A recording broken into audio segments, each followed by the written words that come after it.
Indian national movement में हमको गांधी युग के बारे में पढ़ना था और ये क्लास मुझे आपको कल ही देनी थी। बट कल क्या हुआ था कि मैं जब इस वीडियो को यूट्यूब पे डाल रही थी तो वो शो ही नहीं कर रहा था टेक्निकल प्रॉब्लम की वजह से। तो आज ये क्लास आपको मिल रही है, तो प्लीज ये क्लास जरूर देखना क्योंकि इसमें गांधी जी से रिलेटेड आंदोलन है। और मैंने सोचा कि आपके पास और भी चीजें होंगी रिवीजन करने के लिए, तो 30 से 20 मिनट में जितने में भी हो जाए कम समय में मैं आपको ये कराना चाहूंगी ताकि आप रिवीजन करते रहें हर दिन। और कल भी इसका थोड़ा सा हिस्सा बस बाकी है क्योंकि बहुत सारी चीजें एक वीडियो में मर्ज नहीं हो पा रही हैं, इसलिए मैंने सोचा कि जितना है उतना पहले मैं आप सभी के सामने आप सभी को ये क्लास प्रोवाइड कराऊं। ठीक है, बाकी इसकी पीडीएफ जो है, ये वाली क्लास हमारी ऑलरेडी हुई थी, इसकी पीडीएफ मैंने टेलीग्राम पे भेजी हुई है और ये क्लास आपको काफी अच्छी लगी है तो आज की भी क्लास की पीडीएफ आपको मेरे टेलीग्राम पे मिलेगा। टेलीग्राम का लिंक कमेंट सेक्शन में दिया है, ज्वाइन हो जाइए। ठीक है, तो चलिए प्लीज वीडियो को लाइक कर दीजिएगा। वैसे भी आप लोग बिना कहे ही लाइक शेयर सब्सक्राइब करते हैं, आप सभी का दिल से धन्यवाद। तो बिना टाइम वेस्ट के स्टार्ट करते हैं। सबसे पहले गांधी जी से रिलेटेड सारे आंदोलन हमको 1 बाय 1 पढ़ना है क्योंकि गांधी जी से रिलेटेड क्वेश्चंस हर बार पूछता है। तो गांधी युग है, आपको पता ही है 1919 से लेकर 1947 तक का। तो सबसे पहले जो इनका जन्मदिन है वो है 20 अक्टूबर, सॉरी 20 नहीं 2 अक्टूबर है, ये नहीं होगा, 2 अक्टूबर 1869 पोरबंदर। ये तो आप सभी को पता है। ठीक है, तो कुछ इनसे रिलेटेड क्योंकि पूछा जाता है इनसे फैक्ट, तो 2 अक्टूबर को हम गांधी जयंती मनाते ही हैं। इनकी माँ का नाम है पुतलीबाई और पिता का नाम है काबा या फिर करमचंद गांधी। पत्नी का नाम है कस्तूरबा गांधी और 13 साल में ही विवाह हो गया था। पिता जो है पोरबंदर एंड वांकानेर के दीवान है। तो इनके पिता का जो प्रोफेशन की बात करें तो वो पोरबंदर एंड वांकानेर के ये दीवान है। तो ये गांधी जी से रिलेटेड है, इतना हमने पढ़ा। अब गांधी जी की शिक्षा कहाँ पर हुई है वो भी देख लेते हैं। तो गांधी जी की जो प्रारंभिक शिक्षा है वो राजकोट में हुई, फिर उन्होंने कॉलेज जो है श्यामलाल दास कॉलेज से किया और वकालत की पढ़ाई करने के लिए आपको पता ही है लंदन चले गए थे 1888 से लेकर 1891। आज जो आप लोगों के जो प्रश्न आते हैं ना कि आखिर में ये 1901 में कैसे आए, बहुत सारे लोग कमेंट करते हैं, उसका भी जवाब आपको मिल जाएगा। ठीक है, बस पूरा देख लो, एक एक चीज यहाँ से पूछा गया है एग्जाम में। अब ये आपने गांधी जी की शिक्षा के बारे में पढ़ा। इनके 4 पुत्र थे जो कि नाम पूछता है हरिलाल, मनीलाल, रामदास, देवदास। और इनका एक दत्तक पुत्र भी था जमुना लाल बजाज। तो ये भी पूछता है कि गांधी जी के दत्तक पुत्र का नाम क्या है, तो जमुना लाल बजाज। ठीक है, तो ये इनके 4 पुत्र के नाम है और ये इनके दत्तक पुत्र का नाम है। चलो, अब आपको पता है बैरिस्टर की पढ़ाई करने के लिए लंदन जाते हैं, तो वहां से रिलेटेड जो चीजें पूछी जाती हैं वो देखते हैं। बैरिस्टर की पढ़ाई करने लंदन गए 1888 में। 1891 में ये भारत लौटते हैं और बॉम्बे में वकालत शुरू करते हैं। फिर 1893 में ये साउथ अफ्रीका जाते हैं क्योंकि जो गुजरात का एक कोई व्यापारी था जिसका नाम था दादा अब्दुल्ला, इसका केस लड़ने के लिए जाते हैं साउथ अफ्रीका दोबारा। देखो 91 में वापस आते हैं, 93 में फिर जाते हैं साउथ अफ्रीका इसका अब्दुल्ला का केस लड़ने के लिए और जीत जाते हैं, परंतु वहां पर ना ये रंग भेद का शिकार हो जाते हैं। फिर साउथ अफ्रीका में ये पूछता है कि साउथ अफ्रीका में कितने साल बिताए हैं, तो 21 ईयर। फिर इसी दौरान जब वो 21 साल रहते हैं ना साउथ अफ्रीका में, तो इस दौरान वो 3 बार भारत आते हैं। तो जो लोग मेरे से पूछते हैं ना कि 1915 में तो इनका ये हम प्रवासी दिवस मनाते हैं, तो ये 1901 में कलकत्ता अधिवेशन में कैसे भाग ले लिए, तो ये ऐसा नहीं कि गांधी जी साउथ अफ्रीका चले गए तो कभी वापस ही नहीं आए। 21 साल के बीच में ये 3 बार आते हैं। पहली बार आते हैं ये 1897 में, अपनी पत्नी और बच्चों को साउथ अफ्रीका लेके चले जाते हैं। फिर ये दूसरी बार आते हैं 1901 में, आपको पता ही है कलकत्ता में कांग्रेस का अधिवेशन होता है इसमें भाग लेने के लिए। उसके बाद से आपको पता है तीसरी बार तो परमानेंट ही आ जाते हैं, 9 जनवरी 1915 को परमानेंट भारत आ जाते हैं, इसीलिए हम इस दिन को प्रवासी भारतीय दिवस के रूप में मनाते हैं। तो अब आपको सवाल का आंसर मिल चुका होगा कि आखिर में ये 1901 में कैसे आ गए, समझ गए, क्योंकि 3 बार इस बीच में भारत आते हैं। कहानी की तरह पढ़ो, आपको बिल्कुल भी ट्रिक की जरूरत नहीं पड़ेगी, एकदम से मजा आ जाएगा गांधी जी के बारे में पढ़ते हुए और सारे आंदोलन भी बिना रटे याद होगा, बस आप देखते जाइए। इसके बाद इनकी आत्मकथा है सत्य के साथ मेरे प्रयोग, 1925 में प्रकाशित होता है। इनका सिद्धांत क्या था गांधी जी का, आपको पता ही है, सत्य और अहिंसा। इनकी प्रमुख शिष्या का नाम है मैडलिन स्लेड, जिसको ये मीराबेन का नाम दिए। तो मैडलिन स्लेड वाला क्वेश्चन पूछेगा, इनकी प्रमुख शिष्या जिसको गांधी जी ने मीराबेन का नाम दिया, उनका नाम क्या था, मैडलिन स्लेड। इनके राजनीतिक गुरु हैं हमारे गोखले जी और इनके आध्यात्मिक गुरु हैं नारायण गुरु। तो ये दोनों भी पॉइंट आपको ध्यान रखना है। अब गांधी जी से रिलेटेड कुछ प्रमुख किताबें पूछी जाती हैं, वो देखिए इस बार पूरा कंटेंट मैं डिटेल में लेकर आई हूँ, क्वेश्चन आंसर नहीं है ये, क्योंकि क्वेश्चन आंसर आपने बहुत प्रैक्टिस की है। अब लास्ट टाइम चल रहा है ना, तो नोट्स से रिवीजन करना बहुत जरूरी है, इसीलिए मैं आपको रिवीजन करा रही हूँ कि हर दिन आप 30 मिनट बस मेरे चैनल पे जुड़े रहें, 30 मिनट में रिवीजन करिए और यकीन मानिए एक भी क्वेश्चन इससे बाहर नहीं पूछेगा इंडियन नेशनल मूवमेंट का। ठीक है, इनकी प्रमुख किताबें आपको पता ही है, एक तो सत्य के साथ मेरे प्रयोग, इनकी आत्मकथा है, और हिंद स्वराज साउथ अफ्रीका में थे 1909, ये 2 बार हो चुका है, 1909 हिंद स्वराज साउथ अफ्रीका, ये सारे इनकी किताबें हैं। सुनो विद्यार्थियों भी इनकी किताबें हैं, अनाशक्त योग भी इनकी किताब है, इंडिया ऑफ माई ड्रीम और सप्त महाव्रत। तो इसमें से कुछ भी पूछ ले कि गांधी जी की प्रमुख किताबें इसमें से कौन सी हैं, तो मुझे नहीं लगता है कि आपको कोई कंफ्यूजन होगा, क्योंकि यहां पर मैंने एक साथ में सब कुछ लिख दिया है। अब इनके समाचार पत्र भी देख लीजिए। एक इनका समाचार पत्र है नवजीवन, यंग इंडिया, हरिजन है और इंडियन ओपिनियन। तो ये हो गए इनके समाचार पत्र। अब इनकी मृत्यु कब होती है, तो आपको पता ही है 30 जनवरी 1948 को नाथूराम गोडसे के द्वारा जो है इनके, तो 30 जनवरी 1948 ये डेट पूछा जाता है, इसलिए याद रखें। गांधी जी को कुछ महत्वपूर्ण उपाधियां मिली थी, और आपको पता है कि जो इंडियन नेशनल मूवमेंट है उसमें गांधी जी से प्रश्न ना आए ऐसा कभी होता नहीं है, तो सारे उपाधि मैंने यहाँ पर लिखा है ताकि आपको कहीं से ढूंढना ना पड़े। सबसे पहले महात्मा की उपाधि दी है गांधी जी को, ये सब गांधी जी को उपाधियां मिली हैं, जैसे कि रविंद्रनाथ टैगोर जी ने गांधी जी को महात्मा की उपाधि दी। पीडीएफ में थोड़ा बहुत आप देख सकते हो, इसी वजह से कल बहुत प्रॉब्लम हो रही थी, एक तो पीडीएफ में भी अपने आप बहुत सारी चीजें मिस्टेक हो जा रही थी, फिर भी मैंने सोचा कि आज इस क्लास को करना ही है, तो बस इस एक मेहनत के लिए लाइक कर दीजिएगा अगर आपको पसंद आए। तो महत्वपूर्ण उपाधि रविंद्रनाथ टैगोर जी ने गांधी जी को दिया है महात्मा का। जवाहरलाल नेहरू और सीएफ एंड्रयूज ने जो है गांधी जी को उपाधि, हम बोलते हैं ना बापू, आखिर में बापू की उपाधि किसने दी है, तो नेहरू जी ने और सीएफ एंड्रयूज ने। मलंग बाबा किसने कहा था गांधी जी को, तो ये काबिलियों के द्वारा कहा गया था, जो काबिलिये थे ना उनके द्वारा कहा गया, और ये भी सविनय अवज्ञा आंदोलन जब चल रहा था ना उसी बीच में मलंग बाबा कहा गया था काबिलियों के द्वारा। माउंट बेटन ने इनको बोला था 1 man boundary force, Gandhi ji को बोला था। फिर उसके बाद से इनको प्रथम विश्व युद्ध के दौरान इनको बोला गया था भर्ती करने वाला सार्जेंट। तो क्वेश्चन पूछता है कि भर्ती करने वाला सार्जेंट की उपाधि इनको किस युद्ध के दौरान मिला था, तो प्रथम विश्व युद्ध के दौरान। फिर इसके बाद से जो है अर्धनग्न फकीर, ये अर्ध है अर्धा नहीं है, अर्ध है, तो अर्धनग्न फकीर किसने कहा था, तो विंस्टन चर्चिल ने कहा था। ठीक है, ये भी आपको नाम याद रखना है, अर्धनग्न फकीर कहा था विंस्टन चर्चिल ने। सेवाग्राम का संत, आश्रम के अतिथि, ठीक है। भंगी शिरोमणि किसने कहा था, तो साउथ अफ्रीका का इनका एक मित्र है उसने कहा था भंगी शिरोमणि। ठीक है, कर्मवीर इनको कहा गया था, ये भी इनका साउथ अफ्रीका का एक मित्र है उसने कहा था इनको कर्मवीर। तो भंगी शिरोमणि हो गया, कर्मवीर हो गया, ये दोनों इनको साउथ अफ्रीका का जो इनका दोस्त है उसके द्वारा कहा गया। उसके बाद इनको भिखारियों का राजा किसने कहा, तो ये मदन मोहन मालवीय जी ने कहा गांधी जी को। ठीक है, सरोजिनी नायडू जी ने कहा 2 महात्मा है, गांधी जी और इरविन को कहा ये देखो ये 2 महात्मा, ये कहा था सरोजिनी नायडू ने। केसरी हिंद की उपाधि आपको पता ही है प्रथम विश्व युद्ध के दौरान, और देशद्रोही फकीर भी विंस्टन चर्चिल ही कहता है। कुली बैरिस्टर, साउथ अफ्रीका का जो अंग्रेज मजिस्ट्रेट था, वो जब इनको देखता है तो बोलता है ये तो कुली जो है बैरिस्टर है, कुली बैरिस्टर है। ठीक है, भारत का अजात शत्रु किसने कहा था, राजेंद्र प्रसाद ने कहा था, और आधुनिक युग का अजात शत्रु भी कहा है डॉक्टर राजेंद्र, शत्रु नहीं प्रसाद। ठीक है, पीडीएफ में तो आपको सब कुछ सही मिलेगा। तो भारत का अजात शत्रु राजेंद्र प्रसाद ने, और आधुनिक युग का अजात शत्रु कहा है डॉक्टर राजेंद्र प्रसाद ने। राष्ट्रपिता, राष्ट्रपति नहीं, राष्ट्रपिता किसने कहा है, तो ये कहा है सुभाष चंद्र बोस ने। ये तो मैं कई बार आपको बता चुकी हूँ।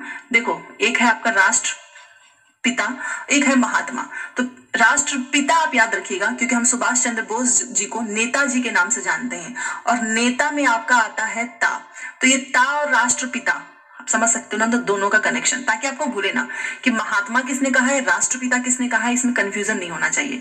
तो नेताजी सुभाष चंद्र बोस ने राष्ट्रपिता के नाम से इनको संबोधित किया था, और महात्मा के नाम से रविंद्रनाथ टैगोर ने। और ये चीजें मैं क्यों बता रही हूँ, क्योंकि ये महात्मा वाला और ये राष्ट्रपिता वाला कई बार क्वेश्चन पूछा हुआ है।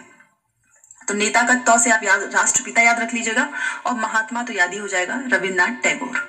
ठीक है, अब इनके कुछ प्रमुख आश्रम हैं जिसके नाम आपको याद होना चाहिए। तो एक है इनका फिनिक्स फर्म आश्रम, और ये कहाँ पे है, तो ये डरबन साउथ अफ्रीका में है। ये इनका पहला आश्रम है। तो पूछता है कि इनका पहला आश्रम जो है वो कौन सा है, तो वो है फिनिक्स। ठीक है, डरबन साउथ अफ्रीका में है। उसके बाद से इनका टॉल्स्टॉय भी है जो कि जोहान्सबर्ग में है, 30 मई 1910 को इसकी स्थापना होती है। एंड जो सत्याग्रह है कोचराम अहमदाबाद में है 25 मई। ये सारे जो डेट मैंने लिख दिया है कि अगर आपके नजर पे सामने आता रहेगा तो आप भूलेंगे नहीं। सारे आश्रम है, ये सब गांधी जी के आश्रम है। फिनिक्स हो गया, टॉल्स्टॉय हो गया, सत्याग्रह हो गया, ये कोचराम में है। साबरमती आश्रम जानते ही हो आप, साबरमती नदी के तट पे है। इसकी स्थापना हुई थी 17 जून 1917 में। अनाशक्ति ये आपका कौसानी में है, उत्तराखंड में पड़ता है, 1929 में है। अनाशक्ति आश्रम, जो लोग घूमने जाते हैं वो आश्रम भी देखते ही हैं। सेवाग्राम आश्रम इनका आपको पता ही है, वर्धा में है, गुजरात में है। 30 अप्रैल 1936 को इसकी स्थापना होती है। तो एक काम करो, अगर नंबर ना याद हो पाए तो कम से कम ये आश्रम तो याद ही कर लेना। सबसे पहला आश्रम है इनका फिनिक्स फर्म आश्रम, ठीक है। टॉल्स्टॉय, सत्याग्रह, साबरमती, अनासक्ति, सेवाग्राम, एटलीस्ट ये नाम याद रख लीजिए, ठीक है। अब गांधी जी के कुछ सत्याग्रह थे जो कि आपको क्रम में लगाने के लिए पूछेगा कि चंपारण, खेड़ा, अहमदाबाद मिल मजदूर आंदोलन, इसको क्रम में लगाओ, कौन पहले हुआ था क्रोनोलॉजी ऑर्डर में। तो वो एक बार देख लेते हैं। तो देखो, भारत में गांधी जी का सबसे पहला सत्याग्रह था चंपारण सत्याग्रह, 1917 में होता है और ये गांधी जी का पहला आंदोलन था, इसलिए क्वेश्चन पूछेगा।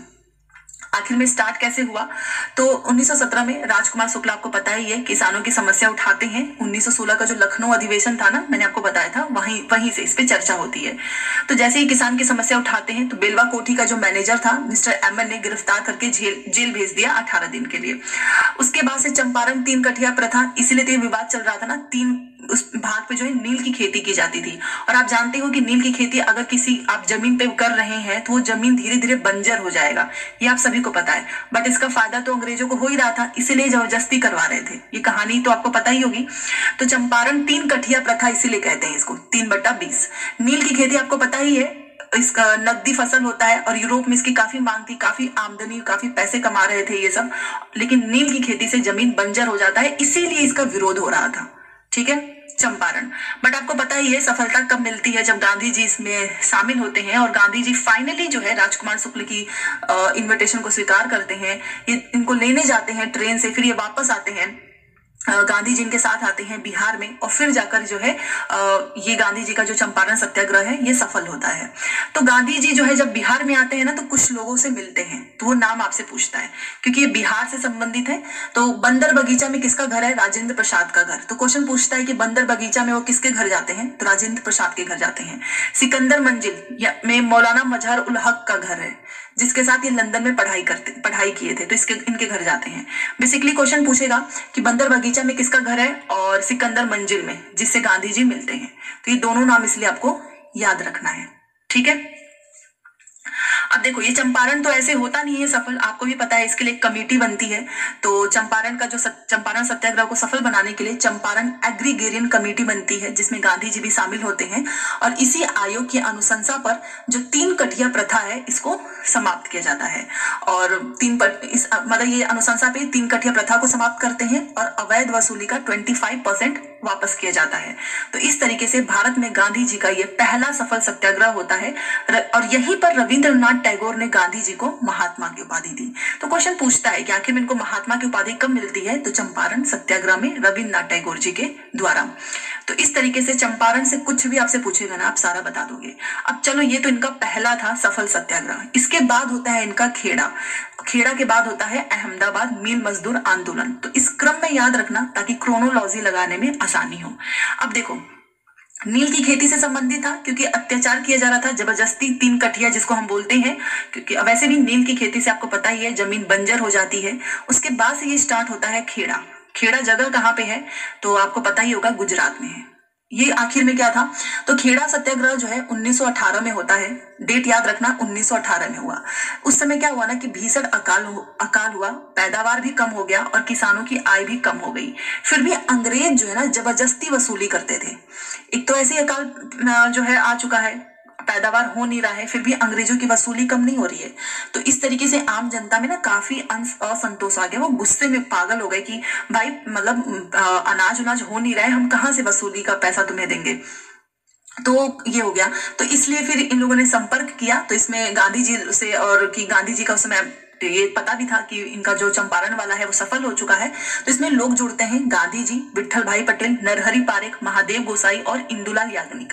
ये नाम आपको याद रखना है कि आखिर में खेड़ा सत्याग्रह में कितने लोग जुड़े थे, ये प्रश्न पूछता है। फिर गांधी जी ने क्या किया, आंदोलन की घोषणा कर दी। तो गांधी जी, उसके बाद से बहुत सारी कहानियां होती हैं। फिर गांधी जी ने ये कहा कि देखो सबसे मत लो, जो सक्षम है तुम सिर्फ उनसे वसूली लो, ठीक है। तो फिर उसके बाद से अंग्रेजों ने आदेश दिया कि चलो ठीक है, स्वेच्छा से, मतलब जो अपने मन से लगान देना चाहेगा ना, हम केवल उनसे ही वसूली लेंगे, हम वसूली नहीं करेंगे। एक बार फिर से गांधी जी का प्रयास सफल हो गया। तो खेड़ा आपसे पूछेगा कि ये किससे संबंधित है, तो ये किसानों से रिलेटेड है, ठीक है। बार बार क्वेश्चन पूछता है कि खेड़ा जो है जमींदार से रिलेटेड है कि किसान से रिलेटेड है। याद रखना किसानों से रिलेटेड है, 1918 में हुआ। वैसे बेसिकली आप कहानी याद रखेंगे ना तो आपको भूलेगा नहीं।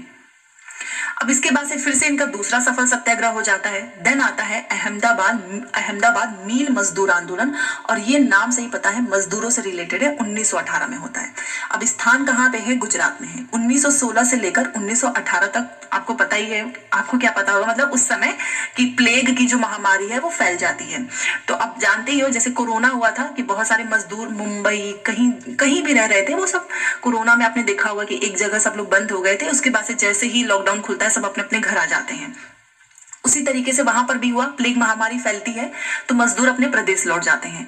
बट वहां का जो मालिक था वो बड़ा लालची था। उसने क्या कहा, सोचा कि रुको, इनको मैं रोकता हूँ लालच देकर। तो उसने कहा कि देखो भाई, तुम लोग जाओ मत अपने घर, क्योंकि मजदूर, ये मालिक सोच रहा था कि अगर ये चले जाएंगे तो काम कौन करेगा। तो इसने कहा कि मैं तुमको 100% बोनस दूंगा अगर तुम रुके तो मजदूर भी बेचारे सोचे कि चलो पैसा ही मिलेगा। तो फिर प्लेग की महामारी ना समाप्त हो जाती है। 1916 में आता है और 18 में समाप्त हो जाता है। फिर मालिक जो है पलट गया, बोला कि अब मैं बोनस नहीं दूंगा। अब भाई ये होता है कि जिसके पास पैसा है वो सोचता है कि हम गरीबों का तो शोषण आराम से कर सकते हैं, ये कुछ करेंगे नहीं। बट ऐसा नहीं हुआ। फिर ये चले गए अपने मिल मजदूर नेता के पास। सारे मजदूर, मिल मजदूर की जो नेता थी वो थी अनुसुईया बेन, याद रखना। तो मिल मजदूरों ने अपने नेता को बुलाया, अनुसुईया बेन। तो अनुसुईया बेन ने बोला कि देखो भाई, तुमने तो वादा किया था 100% का, कि तुमने तो बोला 100%, तो चलो एटलीस्ट 50% तो दे ही दो। बट इसने बोला कि नहीं, मैं नहीं दूंगा 50%। जो मिल का मालिक था ना, अंबालाल साराभाई, याद रखिएगा, अंबालाल साराभाई था। इसने कहा कि मैं केवल 20% दूंगा, 50% तो नहीं दूंगा। फिर वही बात हुई। फिर उसके बाद से गांधी जी से संपर्क किया जाता है, गांधी जी को सारी बातें बताई जाती हैं। फिर गांधी जी क्या करते हैं, यहीं पर इन्होंने भूख हड़ताल की। यही क्वेश्चन पूछता है कि गांधी जी का पहला भूख हड़ताल कौन सा है, तो वो था अहमदाबाद मील मजदूर आंदोलन। गांधी जी ने भूख हड़ताल किया। उसके बाद से मालिक ने सोचा कि यार दे ही देते हैं, कुछ हो गया तो क्या होगा फिर हमारा। तो उसने कहा ठीक है 35%। तो तब जाके सारे मजदूरों को 35% मिल गया, ठीक है। तो महात्मा गांधी जी का ये सफल भूख हड़ताल था, अहमदाबाद मील मजदूर आंदोलन, याद रखना। और ये भूख हड़ताल की प्रेरणा गांधी जी को किससे मिलती है, जॉन रस्किन से, जिनकी बुक है अनटू द लास्ट। तो जॉन रस्किन की बुक भी याद रखना। और गांधी जी को इन्हीं से प्रेरणा मिली थी भूख हड़ताल की। तो कुल मिलाकर अगर आपसे पूछे कि पहला भूख हड़ताल कौन सा है, तो अहमदाबाद मिल मजदूर आंदोलन। कहानी याद रखेंगे तो आपको चीजें रटनी नहीं पड़ेगी, ठीक है। चलिए, अब ये भी हो गया इनका। अब इनका आएगा असहयोग आंदोलन। आपको पता ही है इसकी कहानी, जिसको बाद में इन्होंने खुद ही जो है रद्द कर दिया, क्योंकि उसमें हिंसा हो गई थी और गांधी जी हिंसा के खिलाफ है, आप जानते ही हैं।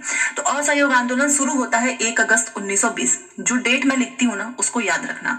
जैसे ये शुरू होता है उसके बाद से आपको पता ही है 12 फरवरी 1922 को इसको स्थगित भी कर दिया जाता है। आखिर में क्यों असहयोग आंदोलन को गांधी जी को रद्द करना पड़ा, उसकी कहानी जानते हैं, ठीक है। देखो, असहयोग आंदोलन स्थगित हो जाता है, 1 अगस्त 1920 को चालू होता है, 12 फरवरी 1922 को गांधी जी इसको स्थगित कर देते हैं। आखिर में क्यों, क्योंकि चौरी चौरा जो जगह है गोरखपुर के पास, वहां पर एक कांड हो जाता है 5 फरवरी 1922 को। अभी आपको पता चलेगा कौन सी घटना, बट याद रखना चौरी चौरा की घटना पूछता है कब हुई है, 5 फरवरी 1922 को, ठीक है। गांधी जी का ये पहला राष्ट्रीय आंदोलन था, असहयोग आंदोलन। ये भी पूछेगा कि प्रथम राष्ट्रीय आंदोलन कौन सा है, तो वो है असहयोग आंदोलन, ठीक है। इसलिए एक एक चीज मैं आपको डिटेल में बता रही हूँ ताकि कोई कंफ्यूजन ना हो। आखिर में ये असहयोग आंदोलन स्टार्ट क्यों किया गया, तो इसके रीजन आपसे पूछेगा। एक तो था रॉलेट एक्ट, काला कानून, ना दलील ना अपील, हमने ऑलरेडी पढ़ा है। दूसरा था जलियांवाला बाग हत्याकांड, जिसमें इतने सारे निर्देश को जो है माइकल ओडायर के निर्देश पे गोलियों से जो है धून दिया गया था। आपने वो कहानी पढ़ी है पूरी। तो एक था रॉलेट एक्ट, काफी आक्रोश था इसकी वजह से, जलियांवाला बाग हत्याकांड की वजह से भी था, मॉन्टेग्यू चेम्सफोर्ड भी था, और एक है प्रथम विश्व युद्ध। ये 4 रीजन थे असहयोग आंदोलन के स्टार्ट होने का। ठीक है, ये इनका पहला आंदोलन था। अब इसमें क्या होता है वो सुनो। असहयोग आंदोलन का प्रस्ताव सबसे पहले बिहार प्रांतीय कांग्रेस कमेटी की भागलपुर की बैठक में आयोजित होती है। विशेष अधिवेशन होता है 4 सितंबर 1922 को कोलकाता में, जिसके अध्यक्ष बनते हैं लाला लाजपत राय। ये इसलिए याद रखना क्योंकि ये असहयोग से रिलेटेड है। अब असहयोग का विरोध जो है किसने किया, तो सीआर दास ने किया। तो असहयोग का विरोध किसने किया, सीआर दास ने किया। और यह प्रस्ताव आपको पता ही है वार्षिक अधिवेशन में गया। और ये मैं आपको क्यों बता रही हूँ, क्योंकि यहाँ पे ना तिलक, जो बाल गंगाधर तिलक है ना, इनकी मृत्यु हो जाती है 1 अगस्त 1920। उसके बाद से तिलक स्वराज कोष बनता है 1 करोड़ का। कुल मिलाकर ये आपको कहानी याद रखनी है ताकि आपको पता चले। सबसे पहले प्रस्ताव आपको पता ही है भागलपुर की बैठक में आयोजित होता है, वो भी विशेष अधिवेशन में। ये डेट आपको याद रखना है। उसके बाद से असहयोग का विरोध करते हैं सीआर दास। ठीक है, फिर ये प्रस्ताव जो है वार्षिक अधिवेशन में चला जाता है, और इसी बीच में तिलक की मृत्यु हो जाती है 1 अगस्त 1920 को। तब तिलक स्वराज कोष बनता है 1 करोड़ का। ठीक है, अब ये असहयोग जो है आंदोलन, इसके कार्यक्रम भी कुछ निर्धारित किए गए थे, जो कि आपसे पूछेगा। देखो, असहयोग आंदोलन स्टार्ट करने से पहले गांधी जी और सभी लोगों ने मिलकर कुछ कार्यक्रम बताए कि सबसे पहले तो सरकारी उपाधियों का हम त्याग करेंगे, क्योंकि अगर अपनी बात मनवानी है तो बहुत सारी चीजों का बहिष्कार करना पड़ता है। तो सरकारी उपाधि को हम त्याग करेंगे, विदेशी वस्तुओं का बहिष्कार करेंगे, सरकारी और अर्ध सरकारी उत्सवों का बहिष्कार करेंगे, सरकारी स्कूल, कॉलेज, अदालतों का बहिष्कार करेंगे, सरकार द्वारा आयोजित चुनाव में भाग लेंगे, महिलाएं जो है मादक पदार्थों की दुकान के बाहर धरना देंगी, स्वदेशी को बढ़ावा देंगे, राष्ट्रीय विद्यालय और पंचायती अदालतों की स्थापना करेंगे, हिंदू मुस्लिम एकता को मजबूत करेंगे और छुआछूत को दूर करेंगे, चरखों और खादी को लोकप्रिय बनाना है। तो ये थे कुछ कार्यक्रम जो कि आपको पता होना चाहिए, क्योंकि अगर एलिमिनेट करने का पूछेगा कि इसमें से कौन सा कार्यक्रम नहीं था, तो उसके लिए तो आपको पढ़ना ही होगा ना सारा, इसलिए। अब इसी बीच में वकालत की भी त्याग होती है असहयोग आंदोलन के समय पे। तो सीआर दास हो गए, जवाहरलाल नेहरू हो गए, राजेंद्र प्रसाद, वल्लभ भाई पटेल, विट्ठल भाई पटेल, मोतीलाल नेहरू, इन लोगों ने अपनी वकालत भी त्याग दी। इसी बीच में राष्ट्रीय विद्यालय की स्थापना हो जाती है, टोटल 6। और ये सारे के सारे नाम आपको रटना है, क्योंकि ये प्रश्न तो पूछा जा चुका है TRE 1 में। ठीक है, तो याद रखना कि राष्ट्रीय विद्यालय की स्थापना होती है 6। कौन कौन से नाम, बहुत आसान है, देखो याद रखना। काशी विद्यापीठ आपका उत्तर प्रदेश का हो गया, गुजरात विद्यापीठ हो गया, एक बिहार हो गया, जामिया मिलिया विश्वविद्यालय हो गया, महाराष्ट्र विद्यापीठ हो गया, बंगाल राष्ट्रीय विश्वविद्यालय। तो आप नाम कैसे याद रखेंगे, आप ऐसे सोचो कि 6 होगा तो एक यूपी में चला गया काशी वाला, गुजरात तो होगा ही, गांधी जी वहां से रिलेटेड है, तो बिहार में तो पेपर ही चल रहा है, बिहार का तो होगा ही, बाकी जामिया मिलिया और महाराष्ट्र, बंगाल, ये 3 आपको रट लेना है। तो ये थे राष्ट्रीय विद्यालय। प्रश्न ऐसे पूछा था कि कितने राष्ट्रीय विद्यालयों की स्थापना हुई थी, जिसमें से 3 ये लिखे थे और 1 गलत वाला लिखा था। तो पूछा इसमें से कौन सा नहीं होगा, तो वहां पर ये आपको काम आएगा, तो सारे याद कर लें। ठीक है, चलिए, अब ये जो असहयोग आंदोलन था ना, उससे पहले ही गांधी जी ने बोल दिया था कि देखो भाई, हम आंदोलन तो कर रहे हैं बट अहिंसक होना चाहिए। ठीक है, अब इसमें कितने लोगों ने भाग लिया था, ये प्रश्न पूछता है। तो असहयोग आंदोलन में समाज के सभी वर्ग ने हिस्सा लिया था, जमींदार, किसान, मजदूर, महिला, युवा वर्ग, शहर, ग्रामीण, सभी जगह से। ये लाइन याद रखना, क्योंकि इसमें से पूछेगा कि किसने हिस्सा नहीं लिया था। उस समय लॉर्ड चैम्सफोर्ड के स्थान पर एक नया वायसराय आता है, लॉर्ड रीडिंग। ठीक है, असहयोग आंदोलन के समय। अब यह आंदोलन चल ही रहा था कि एक बहुत ही जो है भयानक घटना हो जाती है चौरी चौरा में, गोरखपुर के पास जो है 5 फरवरी 1922 में। क्या होता है कि जो भीड़ होती है उस पर पुलिस ने गोली और लाठीचार्ज किया। इससे भीड़ जो है काफी गुस्से में आ गई और भीड़ ने क्या किया, पुलिस थाने पे आग लगा दी। जैसे ही भीड़ जो है क्राउड उसने आग लगाई तो 22 पुलिस जल गए। अब उसमें गांधी जी तो बारदोली में थे, वहां पर मौजूद नहीं थे। फिर अब इसमें अंग्रेजों की हत्या हो गई थी ना, 22 पुलिस जल गए थे। तो फिर अंग्रेजों ने मुकदमा कर दिया सारी भीड़ पर और 170 लोगों को फांसी की सजा सुना देता है। बट भारत से जो वकील हैं पंडित मदन मोहन मालवीय, वो 151 लोगों को बचा लेते हैं कि भाई तुम ऐसे कैसे सारी भीड़ को ही तुम, हाँ ठीक है, जो भीड़ थी उसने हमला किया, नहीं करना चाहिए था, क्योंकि गांधी जी खुद नहीं चाहते थे कि ऐसा कुछ हो। 22 पुलिस जल गए बट 170 लोगों को फांसी की सजा, इसलिए फिर वकील जो बनते हैं हमारे मालवीय जी, वो 151 लोगों को बचा लेते हैं। और आपको पता है कि आंदोलन की शुरुआत में ही गांधी जी ने कह दिया था कि 1 वर्ष के भीतर जो है स्वराज की प्राप्ति होगी। ये चीज गांधी जी ने स्टार्टिंग में ही कह दिया था। तो ये पूछेगा कि कब, किस में कहा था। अब इतना कुछ होता है तो गांधी जी से काफी दुखी हो जाते हैं और 12 फरवरी 1922 को गांधी जी घोषणा करते हैं कि असहयोग आंदोलन मैं वापस लेता हूं। तो ये डेट आपसे पूछेगा, ठीक है। आई थिंक आपको मजा तो आ ही रहा होगा इतनी कहानी इंटरेस्टिंग तरीके से पढ़ने में। और देखो, इसमें ये कोई बहुत बोरियस सा सब्जेक्ट नहीं है, इसमें हमें बहुत सारी चीजों की नॉलेज मिलती है, इंफॉर्मेशन मिलती है, जो कि अच्छी चीज है ना। अब यहाँ से देखते हैं स्वराज पार्टी।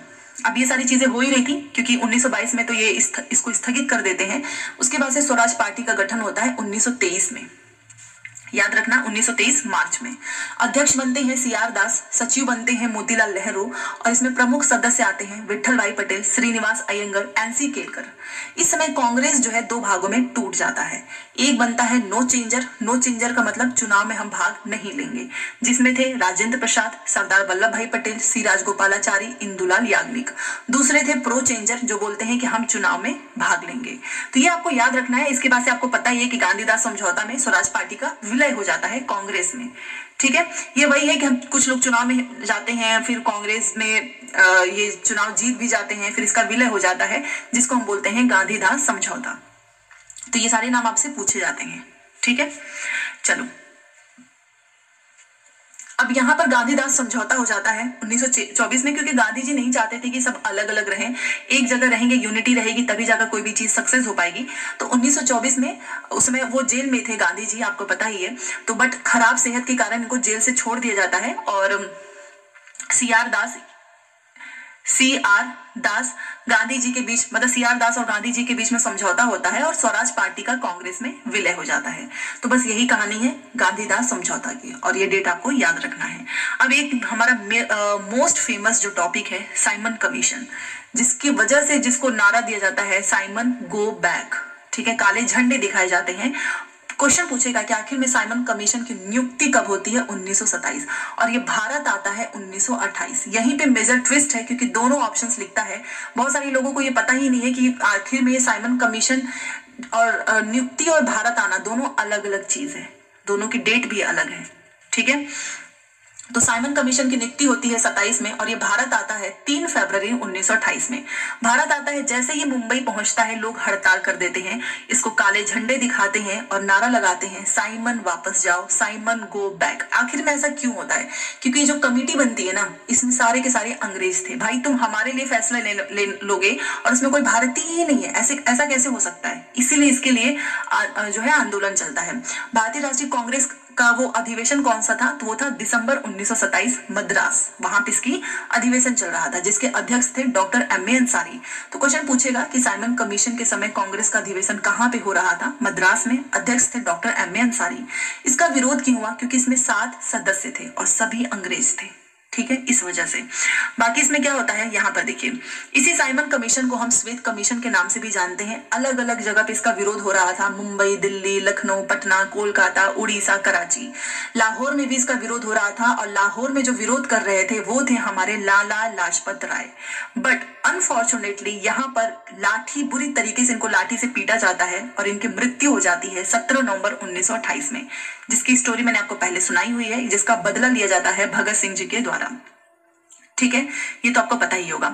तो लाहौर में जब इसका विरोध का प्रदर्शन कर रहे थे लाला लाजपत राय, तो इनकी ये प्रश्न ऐसे पूछता है कि ऐसे कौन थे जिनकी लाठी से मृत्यु हो गई थी? तो वो थे लाला लाजपत राय। और क्यों? तो विरोध कर रहे थे साइमन कमीशन का 17 नवंबर 1928 में, ठीक है। मुझे नहीं लगता है कि इससे बेस्ट कंटेंट आपको कहीं पर मिलेगा। हाँ, ये बात और है कि फ्री में जब चीजें मिलती हैं तो कोई उसकी उतनी वैल्यू नहीं करता है, तो ये रियलिटी है। बट चलो, जितने लोग इस वीडियो को देख रहे हैं, मैं बस यही चाहूंगी कि आपका पेपर अच्छे से क्लियर हो जाए और ये कंटेंट आपके लिए बहुत इंपॉर्टेंट है, ठीक है। तो आपको पता ही है, श्वेत कमीशन के नाम से जानते हैं हम साइमन कमीशन को। इसका एक महत्वपूर्ण सदस्य था क्लेमेंट इटली, ठीक है, ये नाम पूछता है। अब क्या होता है ना कि साइमन कमीशन का कुछ लोग विरोध कर रहे थे और कुछ लोग इसका समर्थन कर रहे थे, तो ये नाम भी आपसे पूछेगा। तो सबसे पहले हम विरोध का नाम देखते हैं। साइमन कमीशन के विरोध में कौन थे? कांग्रेस था। मुस्लिम लीग भी विरोध कर रहा था, जो कि जिन्ना गुट वाला है, याद रखना। दो मुस्लिम लीग थे, एक था जिन्ना, एक था सफी। सफी वाला तो सपोर्ट कर रहा था, बट जो जिन्ना गुट था वो साइमन कमीशन का विरोध कर रहा था। किसान मजदूर पार्टी भी विरोध कर रहे थे, हिंदू महासभा भी कर रहे थे, इंडियन लिबरल एसोसिएशन भी कर रहे थे, भारतीय औद्योगिक और वाणिज्यिक कांग्रेस ये भी कर रहे थे। तो ये आपको याद रखना है, क्योंकि आपसे पूछेगा, ये 3 पॉइंट लिख देगा और एक इसमें से लिख देगा, बोलेगा इसमें से कौन विरोध नहीं कर रहा था। आप बताओ कैसे आप इसमें डिफरेंशिएट कर पाएंगे जब आपको सारा पता ही ना हो। बहुत आसान है ना, एक तरीके से देखो कि साइमन वापस जाओ, उसमें कांग्रेस ही थी, तो कांग्रेस तो ऑब्वियस सी बात है विरोध करेगी, मुस्लिम लीग भी करेगी, किसान आंदोलन हुआ वो तो समर्थन करेगी नहीं, किसान मजदूर पार्टी भी करेंगे, हिंदू वाले क्यों सपोर्ट करेंगे, इंडियन लिबरल वाले भी नहीं सपोर्ट करेंगे, भारतीय औद्योगिक और वाणिज्यिक कांग्रेस भी सपोर्ट नहीं करेंगे। तो अगर आपको विरोध वाले नाम पता है ना, तो आराम से आप ये सपोर्ट वाले नाम आपको याद करने की भी जरूरत नहीं है, एलिमिनेट कर लोगे। दोनों में से बस कुछ याद करो, कुछ याद कर लो, ठीक है। तो ये तो काफी आसान है, विरोध वाला। समर्थन कौन कर रहा था? तो पंजाब यूनियनिस्ट पार्टी, मुस्लिम लीग, सफी गुट, से सफी, से समर्थन, ठीक है, याद हो गया 2 पॉइंट। जस्टिस पार्टी, नाम तो जस्टिस है इसीलिए समर्थन कर रहा था, ठीक है।